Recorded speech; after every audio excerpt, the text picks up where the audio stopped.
Welcome back. It's California Edition. I'm Brad Pomerance. He is back. He is Craig Smith. He's a professor at Cal State Long Beach. He is the author of this book, Confessions of a Presidential Speechwriter. Tell us a bit about the book. Well, it goes through my experience of learning to become a speechwriter and then being lucky enough to be hired by the White House under President Ford and working with him. And then after that, I became a consulting writer for George H.W. Bush when he first ran for president against Ronald Reagan, and then when he was vice president and after that. And he brought me back to the Republican conventions where I served as a chief speechwriter for people who were getting up and speaking at the conventions. So it's been a lot of fun. And my book is about that. And then I also worked for a little while for Lee Iacocca when he was head of Chrysler, and we had to do the fundraising for the Statue of Liberty in Ellis Island refurbishing. But did your book also not focus on your personal journey? Yes, through all of that I was in the closet. And that was a kind of paranoid place to be, but it gave me a little energy to do better and to try and go forward with my life. Let's talk about going forward to November. Okay. What an interesting election this may be. It's hard to know. I mean, it could be. It's going to be very interesting. But it could just be a wash, for all we know. I mean, we look at the polling numbers. Republicans' numbers are in the toilet, except in the states that matter, which are the states where there's Senate races. Democratic numbers are soft. Obama's numbers are soft. Let's start quickly with the House of Representatives. Any chance, in your mind, that Democrats take back the House? No. Not a chance. And why? There's a reason. Number of reasons. First of all, the Republicans in most states did the redistricting in 2011. And those districts will be in place until 2021. And so I think that keeps the Republicans in power. Secondly, the Citizens United ruling by the Supreme Court released a lot of corporate money, and that's going into the Republican side in these equations. And corporations like to give to the incumbents, and the Republicans control it. They have 234 House seats, so they want to keep them in power. So I think for those reasons, and also the fact that we have this pattern where in presidential years there's a higher turnout, then there's a low turnout in the midterm elections, and that tends to favor the Republicans. So it's a third reason why they hold on to the House. And a fourth please, I know what you're going to say, year 6. And it's year 6 of the Obama presidency. Of any presidency, year 6 is tough. That's right. And one more, and that is when you talk to people, they say, I'm not very happy with Congress, but I love my congressman. Oh, yeah. So the incumbents have an advantage in the House that I don't think they have in the Senate, where people tend to focus a little more on the personality of the people. And let's talk about the Senate, because that really, I think, is where the whole ball of wax is going to melt or not. Oh, absolutely. Right now, the Democrats have a 55-seat majority. There's some independent caucusing, but 55 seats. So the Republicans would need to take 6. Correct. Because if it's 50-50, the vice president will break the tie. And that happened in the beginning of the Bush years. Is that right? Yeah. And so I think it's fair to say there are 6 seats that we could point to that could give the Republicans a pretty quick path to victory. You're looking at Alaska. You're looking at Arkansas. You're looking at Louisiana. You're looking at Montana, North Carolina, and West Virginia. Montana and West Virginia seem to have been written off by the Democrats. Is that a fair statement? Yeah, what happened in Montana was the Democratic candidate was found guilty of resume padding and plagiarism, and so he had to withdraw, and the Republican looks very safe there.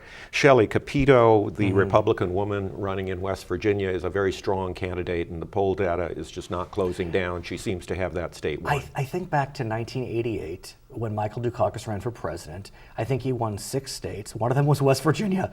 What happened to West Virginia in the last 25 years? Coal, number one. They're not so pro-environmentalists there.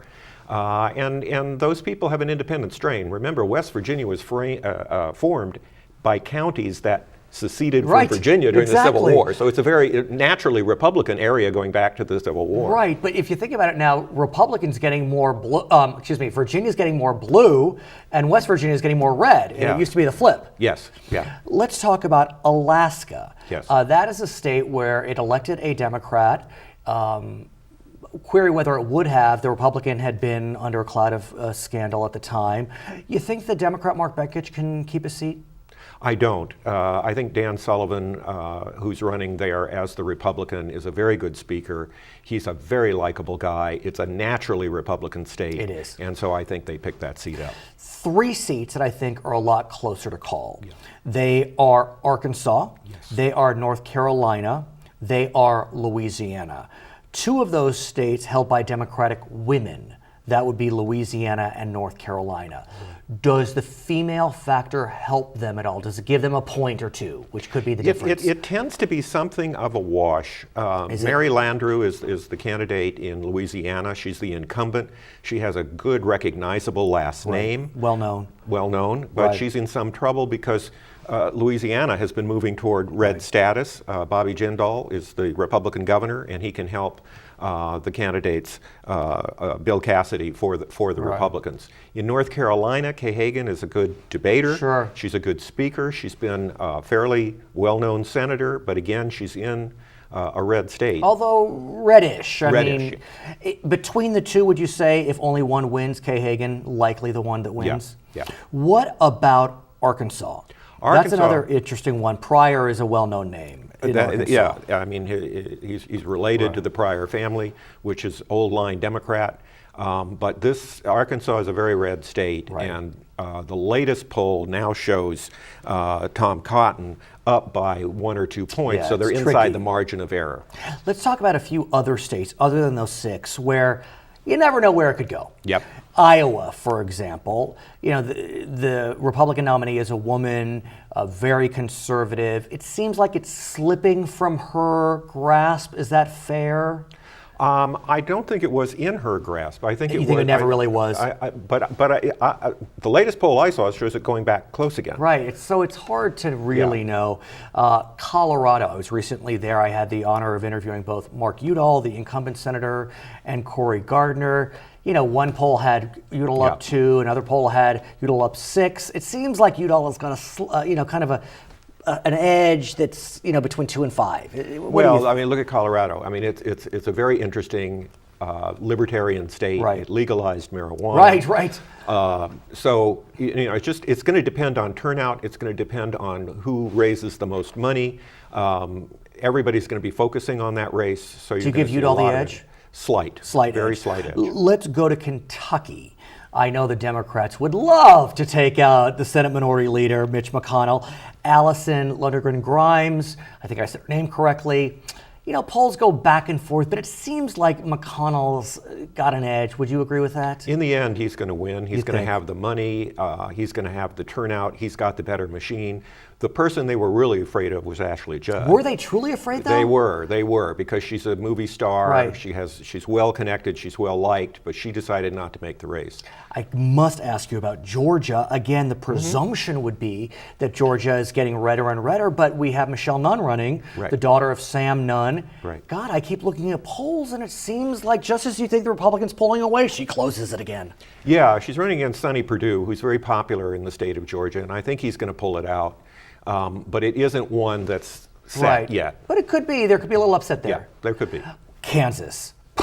Kansas is a very strange race because first of all, Kansas has not elected a Democrat to the Senate since before World War II. Wow. So you'd think that the incumbent, Pat Roberts, would be safe.